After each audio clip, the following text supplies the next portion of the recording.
嗨，大家好，我是王一飞，很高兴又跟大家见面了。在这一期里呢，我想顺着延续上一期我跟大家说的，就是我们更进一步的去了解古中医。那么我前面也说过，古中医呢，也因为经过这么长时间的这个发展呢，它也是比较庞大的。那个如果我们去详细的了解它呢，不知道从哪里入手好。那我呢，个人呢，我是看过一些成功学习古中医的人，他们都有一个共同的这个说法，就是说从五行开始了解古中医是相对来说是一个捷径的事情。那么为什么这么说呢？因为古中医的一个辨证的一个方式呢，它就是说对脏器的对内脏病脏器的这个影响非常重视，它非常的在乎这个每个脏器之间的相互影响、相互制衡。所以呢，就是用五行这一套的理论，那大家能把五行这套理论做一个简单的了解的话，就对中医这个辨证自然而然就会也有所了解，这样对于接触古中医呢会有一个初步的印象，这样你就会知道他在说什么。那可能有的你像比如说有的时候你治病的时候，中医要问你10个问题或者是许多个问题，他比如说问你什么你睡眠好不好啊？你的大小便的状况啊怎么样啊？这样你可能会摸不着头脑，不知道他问你这些干什么。但是你如果就是你对五行这一块的有初步的了解的话，你就会知道这些中医他到底想问你什么，你要怎么去回答他才是正确的，而不是说还可以啊，那问你大小便情况还可以啊，问你睡眠情况还可以啊，那这样没有对古中医来说，你这样的回答是一点作用都不起的，帮不了你。所以呢，就是说我决定呢，还是从五行这块开始讲。那么说到从五行这块来讲呢，那么我们首先还要讲一个呢，就是四季。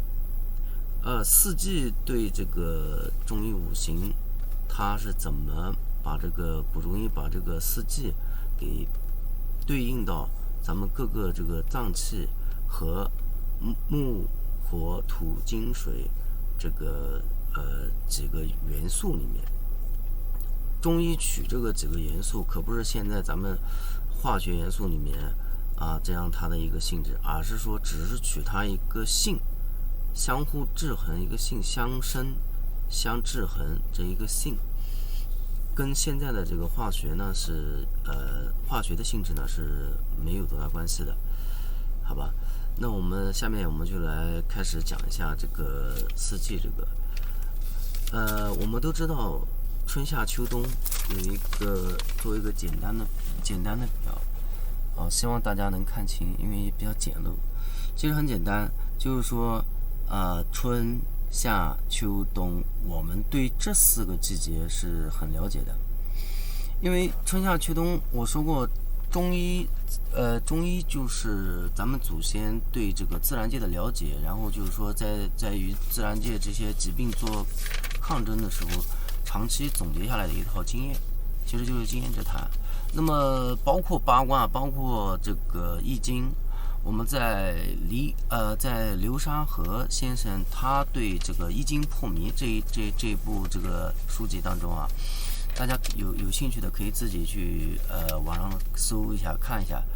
他就说这个包括八卦，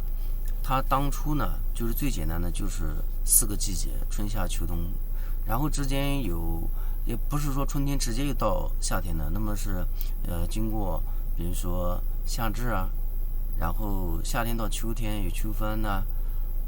个秋天到冬天有个那个冬至冬天到春天有个春分它是中间有这样的过程，慢慢逐步变化来的，然后才形成这个八卦和这个易经。那么中医定位这个春夏秋冬，它就是这样来的。春季节很明显的就是春夏秋冬，它有不同的这个天气的变化，那么它也可以代表4种不同的这个属性，然后呢相对应4种我们内脏器官。那我们现在还有一个，比如说春天它对应的什么？春天它对应的是肝脏啊，是木的性，木头的木的性。那么接下来呢，到夏天呢对应的是人体的心脏，那么心脏它对应的是火的性。那么到秋天对应的是肺脏呢，它定义为是金这个性，是速降。那秋天到冬天，那么到冬天了以后呢，它是对应的人体的这个肾脏这个器官，定义为水的性。那这样的一个循环。那么中间还有一个，那它是5个元素，也是5个，木火土金水。那么中间还有一个就是什么？长夏。这个长夏不是我们表面理解的那个夏天比较长那个长夏，真正在《黄帝内经》这本书里面也讲过，长夏的定义是什么呢？就是一年有4个长夏的季节。它就是什么呢？它是在冬天到春天，春冬之交，春夏之交，夏秋之交，秋冬之交，这个它们相交接的那个点，那个季节。从比如说春夏啊，那么我们从春天啊快走到这个夏天了，到这个立夏的时候啊，到这个中间，那春天的末尾那1个星期，跟夏天快到夏天的提前的那1个星期，这2个星期定义为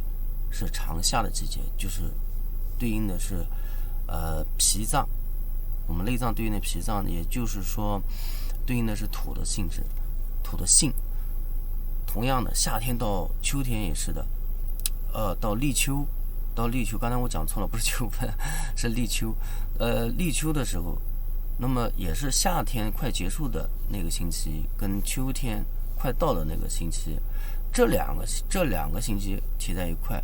定义为是长夏，它也就对应的是脾脏，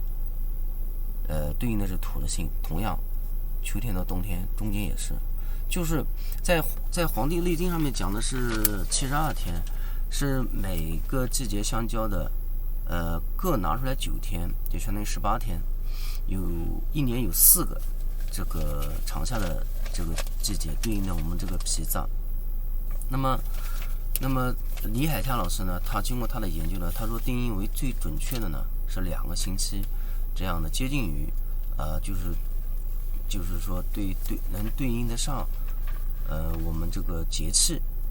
所以2个星期的定义呢是比较准确。那么为什么说我们要知道这个五行这个定义在这个季节里面，一定要是知道古中医是这么分的？因为你只有在这样知道的情况下，你才能对应上每个脏器到这个时间段，咱们可以去在这个时间段去帮助这个脏器去排毒，或者是给它滋补。那么知道这个季节对应的这个脏器，这个脏器在这个季节当中它是最活跃的，就是它的接受度最高。比如说你要去你的心脏，你说心火过重或者是什么，在平时这个季节，春天啊冬天啊你去治疗它不一定有那么快的速度，但是你在夏天你去清心脏的热，去清心火，或者你去滋补它这个脏器在这个时候你用的药剂量过大一点都可以，用一点迅猛的药都可以，它能承受得住，它这个时候的接受度非常高，而且又最活跃，你这个时候补它也是最好。那我们现在很多我们中国人都知道冬天要补肾，那为什么冬天补肾？那冬天就是肾的季节，这就是这么来的。所以说这个季节上面的分类，古中医是跟这个其他的平常的这样分是不一样的，就是把长夏归到这里面来。我觉得这个是很有道理的，因为呢，你长夏是包容在这个4个季节里面，因为我们古中医自古有一句话，就是说，肾为先天之本，它很重要。那么后天之本是什么呢？是脾胃。那我们后天身体好坏跟自己的脾胃的吸收运作是很有关系的。那么也是说体现出脾胃的重要性。那在4个季节的相交这个季节里面，都有脾胃在这个4个季节里面做交替作用，那相对应的说更能体现脾胃的重要性啊，这是这一点。然后呢，接下来呢，我们简单讲一下，就是下面有这个相克。五行呢，我先讲呢是讲相克。那么先给大家一个很简单的概念啊，就是我们先讲火吧。火它能生金，这个我们就是按照它的性来讲，大家更容易理解。相克，那就是火它能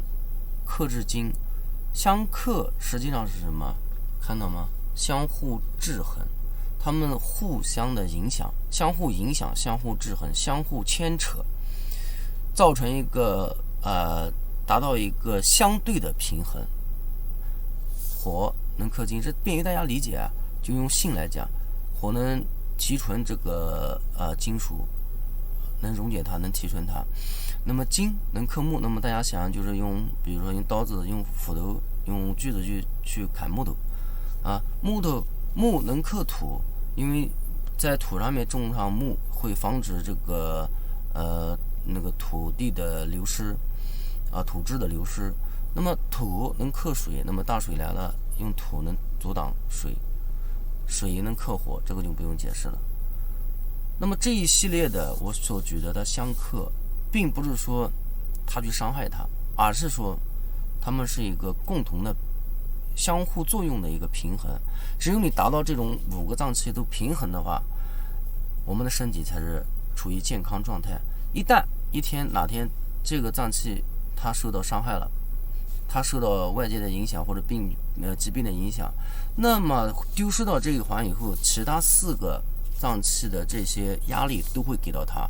那么最坏的，那就是它会急速的严重下去。所以说，一定要5个都有个大家有个共同都好，这样才能相互的制衡，相互的影响，相互的制约。这就是五行的观念。那你如果说这个，比如说我们还说这个水脏，那你如果这个水脏现在有问题了，你其他的影响的话是什么影响呢？就是另外一种说法，五行的这个作用是什么呢？你比如说你现在你知道你这个肾脏现在有毛病了，那它下一个直接引导不会去传输到直接过到这个肝脏，这是木是代表肝嘛，它会最大影响是影响到火这个脏器。那火的脏器是什么？心脏，就是你肾脏有出现问题了，影响最快的最凶的是影响你的心脏。那么同样的，你心脏如果有问题了，那你影响最直接最快的会是肺脏，就是筋，以此类推。这就是五行相克简单的一个了解。今天呢，我就给大家先说到这里。下一集呢，我会把这个五行这个理论呢可以展开来讲。因为五行这个呢是就是包含了很多很多中医辨证的一些知识，包括就是说你看，比如说那个肺脏它是金，在这个五行当中他说的这个肺脏呢是这个经，经代表就是说肺脏。那么这肺脏只是一个，中医还讲个表里状态。那么肺脏的后面是什么？还有一个大肠，就是它两个肺脏和大肠都是经的属性，这个很有意思的。还有就是说你这个五行这个经这块就是肺的总结出来，就是你从外表怎么能看出来肺的不好呢？那你鼻子肺开窍于鼻，所以中医呢是很有意思的。我们今天呢先讲这么多。因为这个不是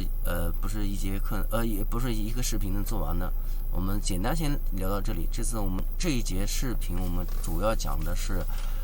四季怎么对应到这个五脏，入到五行这个里面来。其实五行它是什么呢？它其实相对来说，它比中医发展要稍微迟一点。它是晋代晋朝的时候才流行起来五行学说，但是我们不用去追究什么谁早谁迟，他这样的带入到这个中医这个理论里面来，我觉得很方便，而且大家是学古中医的一个捷径，所以我就在这里先介绍一下。那么如果有兴趣的话，后面我们的视频我们再见。如果有什么疑问，可以给我这个下面留言，我会尽快回答大家。今天呢，我们就讲到这里了，好吧？大家下一次再见，祝大家身体健康，拜拜。